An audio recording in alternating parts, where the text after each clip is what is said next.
Paul Jackson. Yes, ma'am.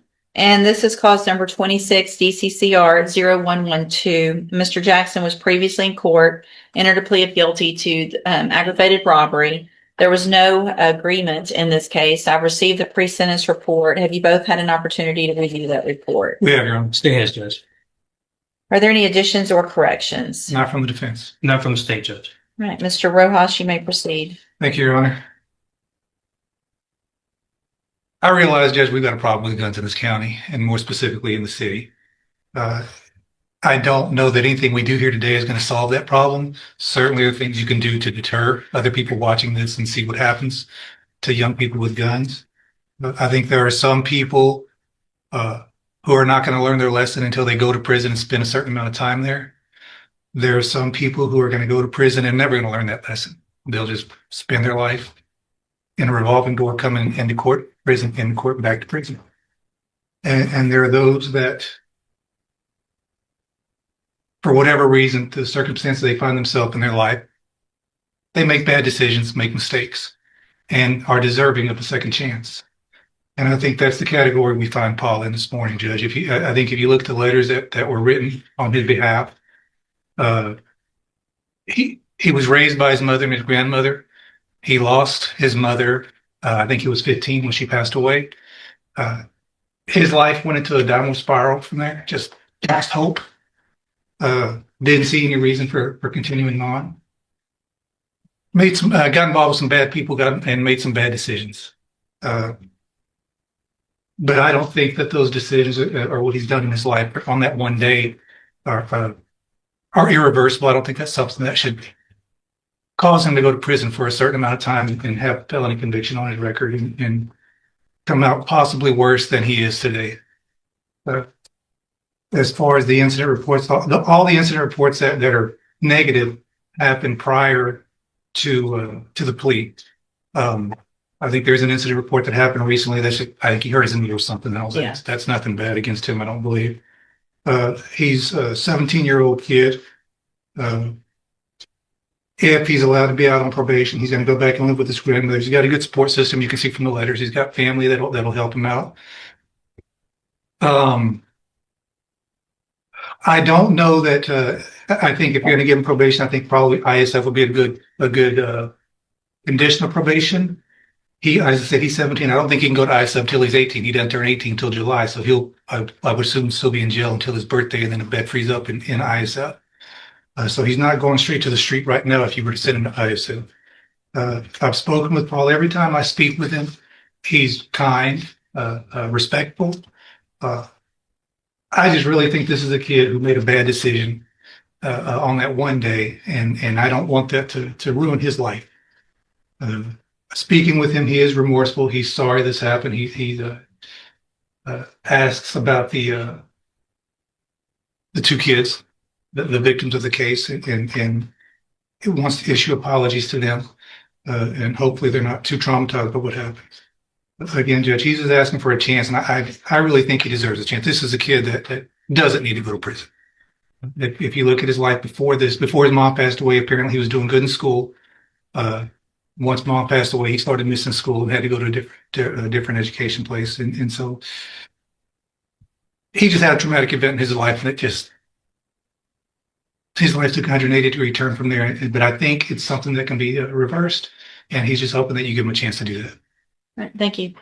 Your Honor, you know where I stand on these kind of cases, so I won't belabor that. But what I will do is point out what I consider to be aggravating factors in this case, Judge. And despite Mr. Rojas's argument as to what mitigation there is in this case, I believe the aggravating circumstances outweigh any mitigating circumstances. And what I'm getting at is the fact that this defendant robbed at gunpoint with another co-defendant who was also brandishing a firearm, a 16-year-old, took his iPhone in front of that 16-year-old's 5-year-old niece, Judge. Can you imagine the trauma to that 5-year-old to watch her 16-year-old uncle get robbed at gunpoint, Judge? And with regard to the firearm that this defendant used, it was a P80, Your Honor, for the courts, in case you're not familiar with that, polymer 80 firearm that comes in a firearm kit that is partially complete. Doesn't take much to make it a functioning firearm. The thing about that is the ATF calls those guns ghost guns because they have no serial number. I submit to the court, what does a defendant, in this case, a 17-year-old defendant need with a firearm that does not have a serial number, Judge? So for those reasons, I say that any mitigating circumstances are outweighed by those aggravating circumstances that I just referenced. And I'd ask the court to sentence this defendant in accordance with your sentences in other similarly situated cases, Judge. Thank you. Thank you, Mr. Coleman.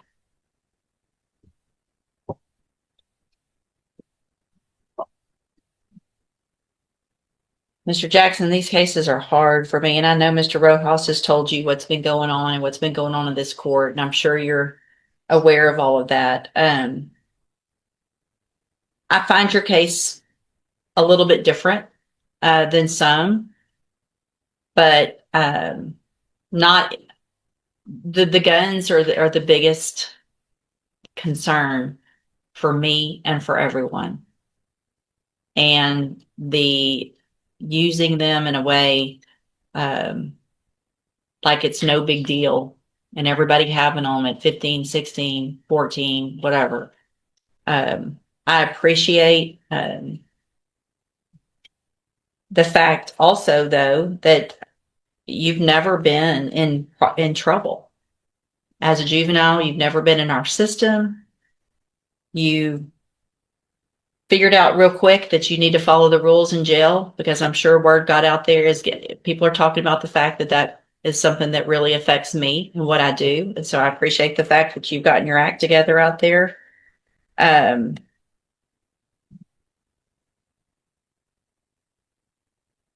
I'm talking because I don't know what I'm going to do with you right now, because I don't disagree with either attorney here today. And that puts me in a position where I've got my job is two things. Is one more than that, really. One is to protect our community. Another is to punish. Another is to rehabilitate. It's something where I have to potentially take chances that makes me sometimes uncomfortable. It looks like that before your mom passed away, you were doing really well in school, playing basketball, right? And that's a hard thing to go through, especially at your age. But you can't let something like that get you where you are now, right? What would she want you to be doing? Not this, right? So does grandmother live in the same neighborhood where all this took place? Stay with my grandma. You live with your grandmother, but does she live in that same neighborhood? Is that where you were living when this happened? Not literally by the neighborhood. Somebody How far away from those apartments do you live? 2 blocks.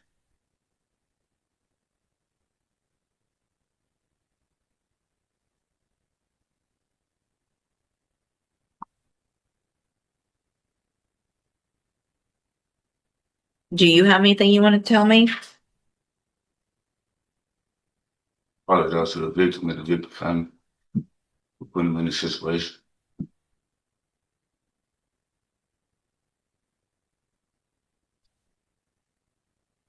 All right, here's what I'm going to do, Mr. Jackson, and I hope that you don't make me regret this, because here's what's going to happen. I'm going to give you a probation. There's going to be all kinds of conditions on this probation. And because there was no agreement, the type of probation that I'm going to give you means that if you violate it, I'm going to have the entire punishment range, which is between 5 years and up to the rest of your life. You understand that punishment range? Yes, I can tell you this today, if I had sent you to prison, probably would have been in the 15, 20-year range. If you're back in here after I give you this opportunity, it's not going to be that. yes, ma'am. I can't tell you what it'll be. I don't know. It'll depend on what all's going on. But if you go out there and make me look like a fool for giving you an opportunity, it's not going to go well. You understand that? Yes. I want you to succeed. You've got family here. They want you to succeed. So what I'm going to do is find that you entered your plea of guilty freely and voluntarily. Find sufficient evidence to find you guilty. However, I'm going to defer all proceedings. You will be on probation, on a deferred probation for 10 years. Yes. I'm going to order a $500 fine. I'm also going to order that you serve 3 months upfront time. And so after that 3 months in our county jail, you will then be ordered to enter and successfully complete the cognitive track of the ISF program. And let me tell you what that program's for. It is to help you make better decisions. You need to pay attention there. You're still young and your life is going to be very different. You're not going to be able to do everything that your buddies are doing. You're going to have to follow these rules, because if you don't follow the rules, you're going to go to prison. They may or may not. So you're starting off your early adulthood very different, and you either make a conscious decision to change and grow up and be mature about it, or you end up in prison. It's that simple, right? Once you get out of ISF, you'll live with grandmother. I'm going to order that you are ordered to live with her at her house until I order otherwise. So you get a job, you want to get your own place, you want to go live somewhere else. You don't get to do that without my permission. So you don't get to go hang out other places. You're home every single night. You will have a curfew. If you're not there and you're caught not home when you're supposed to be, you're right back in here and you could go to prison. So I'll do what I can to put the rules there. It's up to you to follow them. Make sense? Obviously, a condition of your probation is that you are not allowed to have any firearm at all. You cannot have firearms at your disposal. So if there are firearms at grandmother's house, they either have to be under lock and key or removed from that house. I can assure you, if you get in trouble with a gun again, it's really not going to be good. Okay. This is your chance. I hope you take it and this changes your life, because this type of probation that I just gave you means you do not have a felony conviction on your record. So if you have a felony conviction, it changes your life really bad in a lot of ways. You can't get certain jobs. You can't go to certain schools. You can't live certain places, even apartments. Sometimes they don't let convicted felons live there. So you don't have a felony conviction right now. But if you violate, you're back in and you do. So you kind of have a clean slate. It's up to you to keep it that way. Okay. I'm handing you the trial court certification that shows this was an agreement, or there was no agreement. Actually, you do have some rights to appeal. You can talk to Mr. Rojas about that. Judge, I would ask that the court consider making a condition of his probation, no contact with the co-defendants. Yes. And I was looking for the names of those co-defendants. I can't find this. It might be in here. So, Mr. Jackson, you are to have absolutely no contact, no communication whatsoever with Dale McDonald. Okay. And also obviously no contact, no communication with the victims in the offense. You're not to go near that street or their house. So if that's the way you normally get in and out of the neighborhood, you've got to find another way to go. You cannot be anywhere near that area. Do you understand? Yes. Okay. Judge, there was a third subject who was, or co-defendant who was unidentified at the time of the offense. I think that in Mr. McDonald's case, there was at least an identification made, information as to that third individual. I don't have that in front of me. So whoever the third guy was, and we'll get their name, you can't be around him as well. And that doesn't mean just in person. Like y'all can't send each other messages on DMs or anything like that. You understand? Yes. Okay. All right. Go back with the bailiff. Thanks, Judge. Good luck to you, sir. Yes. I've got the first two. Oh, you did? Mm-hmm. Did you already do it? There's two F-19s on that side. Right, ma'am. Are you Ebony Broussard? Yes, ma'am. And will your client, it's my understanding she's going to just enter pleas unagreed on the motions. That's the bond house for me. Raise your right hand the best you can, please. Do you swear or affirm the testimony you're going to give in this hearing will be the truth, the whole truth, and nothing but the truth? Yes, ma'am. Thank you. You can put your hand down. Will your client waive the formal reading of the motion in each of the cases? My former reading. Ms. Broussard, in cause number 19-32518, I have a motion to revoke your unadjudicated probation. Shows that you were placed on probation January 21st of 2020 for the third-degree felony offense of escape while arrested And that was a 10-year deferred probation. Is that correct? Yes, ma'am, it is. And then in cause number 19-32806, I also have a motion to revoke your unadjudicated probation. Shows that you were placed on probation January 21st of 2020 for assault on a peace officer, a second-degree felony. That was also a 10-year deferred probation. Is that correct? Yes, ma'am, it is. And then in cause number 21-36615, also have a motion to revoke your unadjudicated probation. Shows that you were placed on probation July 12th of 2021 for the state jail felony offense of possession of a controlled substance, and that was a 5-year deferred probation. Is that correct? Yes, ma'am. Hold on.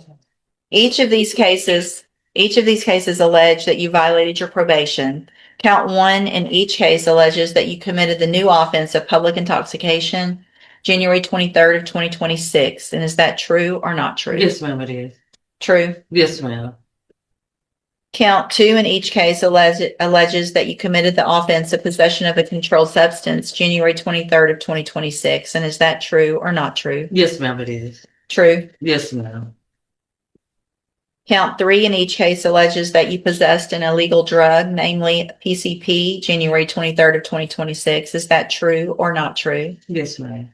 True or not true? Yes, ma'am, true. Thank you. Count 4 alleges that you became intoxicated or was under the influence of an intoxicating substance on January 23rd, 2026. Is that true or not true? Yes, ma'am, it is true. And then finally, count 5 in each case alleges that you're behind in your court assessed fees. Is that true or not true? No, ma'am, that's not true. You're all caught up on your Yes, fees in ma'am. every single case? Yes. Is that date, Your Honor, or is it just? So in cause number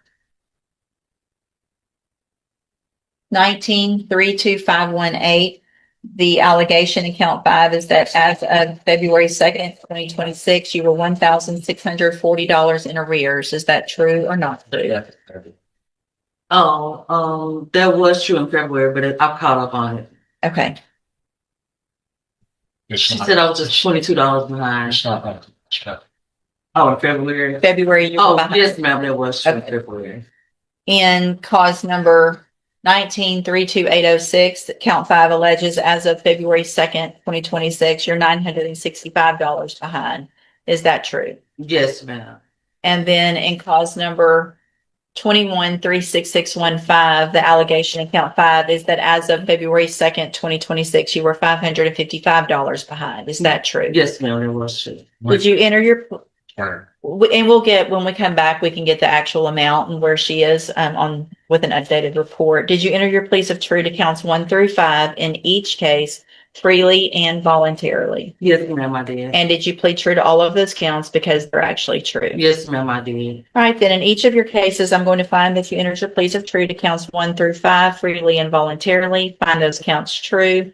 Find sufficient evidence to find you guilty in each case and revoke your probation. However, I'm going to order an updated report from the pre-sentence probation department, and then we will come back at a later date for sentencing.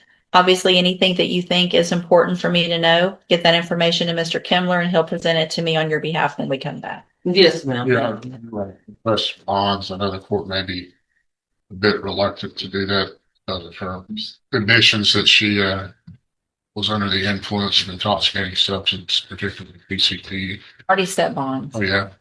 There was a request and they were set in each case. I'm not going to modify those amounts. All right, we'll see you back at sentencing. Anything? Sorry. Yes, ma'am. Just, Hang on just a second. Go ahead. just because these officers have been here this morning, I would just like the opportunity to ask if they have anything with respect to Ms. Broussard. I know Ms. Richard as a supervisor is here and has diligent notes on it. If there's anything that they feel is important for the court to note at this point, or would you rather wait? I would rather it be either in the update or come then because in 6 weeks, I'll probably have forgotten what we talked about. No, that's fine. I appreciate y'all being here. I'm sorry this one ended up last, but yeah, let's just get an updated report, get everything you need in there. And then if there's any other testimony, we'll get that at those sentencing. Thank y'all for being here. May I just ask, in the instance that she were to make those bonds, would there be anything that you all would recommend with respect to? They're $100,000 in each case. There's a GPS and a drug patch already ordered. Anything else that y'all would want? I figured that would cover it. Yeah. All right. Thank you. You can go back with the bailiff. Yes, ma'am. Oh, I'm sorry. She needs you with them. Good morning. Are you Jaden Worlds? And Mr. Parker, will your client waive the formal reading of the indictments and the motions in each case?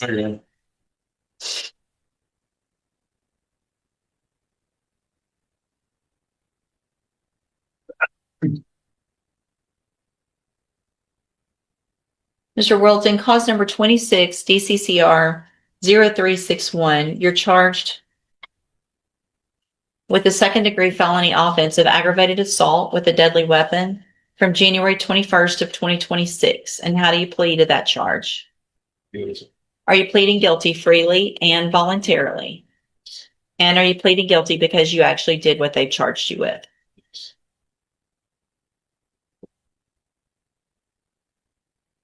Give me just a second.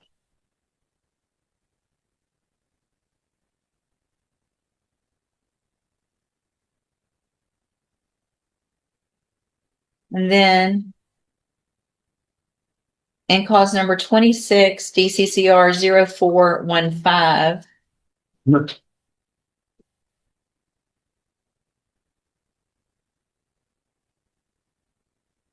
mini button.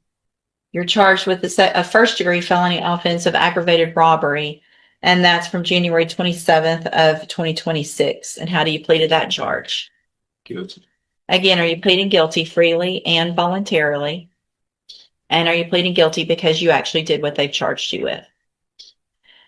In each of these cases, those two cases, I have here on the tablet some documents that have your signature on them that the state's marked as exhibit number 1. Before you signed these, did you go over them with Mr. Parker? Yes. Do you fully understand them? Yes. And do you understand, if I follow the agreements that you've made with the district attorney, that you'll be waiving or giving up any right to appeal? Do you also understand, if you're not a U.S. citizen, that a plea of guilty or no contest may result in your deportation, exclusion from admission to the country, or denial of naturalization under federal law? State tenders number 1 in each of those cases. Judge. It's admitted in each case. Is there any evidence that Mr. Worlds is not competent? No, Your Honor. All right, sir. In cause number 26, DCCR 0361, I'm going to find that you entered your plea of guilty freely and voluntarily. Find that you're mentally competent and understand the nature and the consequences of your plea. Find sufficient evidence to find you guilty, and at this time find you guilty of aggravated assault with a deadly weapon. Sentence you in accordance with your agreement to a term of 20 years in the institutional division of the Texas Department of Correction. You will receive credit on that sentence for any time that you've been in custody that the law gives you the right to receive. There will be an affirmative finding in that case of a deadly weapon. In cause number 26, DCCR 0415, also find that you entered your plea of guilty freely and voluntarily. Find sufficient evidence to find you guilty, and at this time find you guilty of aggravated robbery. Sentence you in accordance with that agreement to a term of 20 years in the institutional division of the Texas Department of Corrections. You will receive credit on that sentence for any time that you've been in custody that the law gives you the right to receive. I'm also making an affirmative finding in that case of a deadly weapon. Now, in cause number 24, DCCR 1721, I have a motion to revoke your unadjudicated probation. This shows that you were placed on probation October 8th of 2024 for the state bill felony offense of unauthorized use of a motor vehicle, and that was a 5-year deferred probation. Is that correct? Yes. And then in cause number 24, DCCR 1420, I also have a motion to revoke your unadjudicated probation. This shows you were placed on probation October 8th of 2024 for evading arrest or detention with a motor vehicle, a 3rd-degree felony. That was also a 5-year deferred probation. Is that also correct? Yes. Each of these cases allege that you have violated your probations. Count 1 in each case alleges that you committed that new offense of aggravated assault with a deadly weapon January 21st of 2026, the one that we just went through. Is that true or not true? Sure. Judge, to save time, we'll plead to count 5 and count 7 in both of those motions. And it'll be abandoned the rest if it's sufficient. They're different. The motions are different. I'm not sure if that matters. But those are the same counts. There's not a Same allegations. There's not a count 7 in 1721. 1420, there's a count 7, Correct. count 5 in the other one, and it's the same as count 7. So 5 in one case, 7 in the other. Yes, Judge. So in cause number 24 DCCR 1721, it also alleges in count 5 that you possessed and used a firearm, namely a handgun, to fire shots at two people on January 21st of 2026. And is that true or not true? Mhm. And then in cause number 24 DCCR 1420, count 7, in that case also alleges that same violation of firing the handgun. Is that true or not true? True. All right. So did you enter your pleas of true to counts 1 and 7 in 1420 and 1 and 5 in 1721 freely and voluntarily? Yes. And did you plead true to those counts because they're actually true? I have also here on the tablet some documents in those two cases that have your signature on them that the state's marked as Exhibit 1. Did you also go over these with Mr. Parker? And do you understand them as well? And you also understand if I follow these agreements, you'll be waiving or giving up any right to appeal. State tenders number 1 in each of those cases. Objection. It's admitted. All right, Mr. Worlds, in cause number 24, DCCR 1721, find that you entered those pleas to counts 1 and 5 freely and voluntarily. Find those counts true. Find sufficient evidence to find you guilty, and at this time, find you guilty of the state jail felony offense of unauthorized use of a motor vehicle. Sentence you in accordance with your agreement to a term of 2 years in the state jail prison. You will receive credit on that sentence for any time that you've been in custody that the law gives you the right to receive. And then in cause number 24, DCCR 1. Hold on, I just pulled the wrong one up. I looked at the wrong thing. What's the agreement on? 2 years TDC and 2 years state jail. Gotcha. So in cause number 24, DCCR 1420, also find that you entered your pleas of true freely and voluntarily. Find counts 1 and 7 true. Find sufficient evidence at this time to find you guilty and find you guilty of evading arrest or detention with a motor vehicle. Sentence you in accordance with your agreement to a term of 2 years in the institutional division of the Texas Department of Corrections. You will also receive credit on that sentence for any time that you've been in custody that the law gives you the right to receive. All 4 of these cases will run concurrently, which means together at the same time. In all of these cases, I'm going to hand you the trial court certifications that shows that these were agreements that I followed, and so you have waived your right to appeal. I'm also going to hand you a written admonishment regarding your ineligibility to possess a firearm or ammunition. Because of the judgments entered against you, you're ineligible under Texas law to possess a firearm or ammunition. Possession of a firearm or ammunition could lead to charges against you. If you have questions about the laws that make you ineligible to possess a firearm or ammunition, or about how long that lasts, you can talk with Mr. Plucker. All right. Good luck to you, sir. You can go back with the bailiff. Here you go. Hey.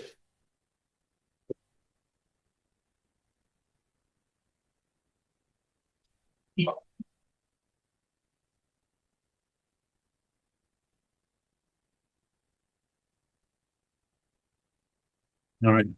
So it's just in the third case, the new case.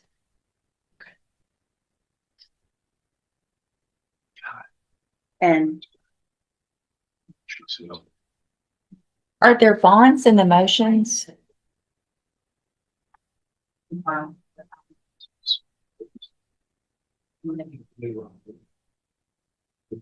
She's own bond in new case, the 22, May 22,000. In custody, she's waiting custody on the TRP. We're saying that it falls in the TRP, she's not bonded out. Okay. Get the bond on the TRP, so it's different. What I said on that? I'm sorry. 25, 50, 25, 25. Did I know that there was a robbery at Yeah, that time? we were, Yes, we were Judge. just here. You had actually indicated to me Oh, that the robbery that the was bond low. was low. Yes. At 22. $22,000 on a robbery when you're on probation for 3 felony offenses seemed very low to me. And this is one of those things when we're trying to get it worked out where some of the magistrates, not some of them, depending on the case, they're unable to see if someone's on probation. Mhm. And we're trying to get that worked out because I think surely that was what happened on this one, because I know they couldn't have done that. So, I don't mind resetting the week. yeah, let's do that, Ms. Holmes, so that you have an opportunity to look at the motion as far as that the robbery, which is 251826, the motion to increase the bond in that one. We'll reset it 1 week and we'll come back next week on that motion. Okay. And then we can figure out where we are with regard to an announcement as well, potentially. Okay, has bonds been paid or you? She's on bond in the robbery, Okay. but she's not on bond in the motions. I set bond amounts because they were deferred, Right. but she has not made those bonds. Okay. So we will only be here on an increase request on the robbery. Okay. Okay? So we'll just reset it 1 week. Okay. Are you Francisco Garza? Francisco Garza. And this is 25 DCCR 1623. I'm going to take judicial notice of the court's file. Mr. Garza was examined by Dr. Capon for competency to stand trial. I've received that report dated April 21st of 2026. The finding in his report is that Mr. Garza is currently not competent to stand trial and that inpatient treatment for restoration of competency would be warranted at this time. Is there any other evidence with regard to competency? No, Your Honor. Okay. All right, then at this time, I am going to find, based on that report, that Mr. Garza is not competent to stand trial. Order inpatient competency restoration treatment for a period of not to exceed 120 days from the date he gets to the appropriate facility, and then we will await a report from them at that time. You're going to go to a hospital so that they can get you where you can understand everything. Okay, Mr. Garza, you need to cooperate with them. All right, and then we'll get you back here to go through your case. Okay, you can go back with the bailiff. You're Alethea McDonald. Is that your name? And this is cause number 26 DCCR 034A. And Ms. McDonald was evaluated for competency to stand trial by Dr. Capon. I've received that report dated April 21st of 2026. The finding in his report is that Ms. McDonald is currently not competent to stand trial and inpatient treatment would be required for competency restoration. Is there any other evidence with regard to competency? No, Your Honor. One word changed everything in that courtroom. What seemed like a routine hearing quickly turned into a life-changing moment as the judge delivered a powerful 40-year sentence. The courtroom fell silent, and the weight of the decision was felt by everyone present. Justice had spoken, and the consequences were final. What do you think about this ruling? Let us know in the comments, and don't forget to like, subscribe, and turn on notifications for more real courtroom stories.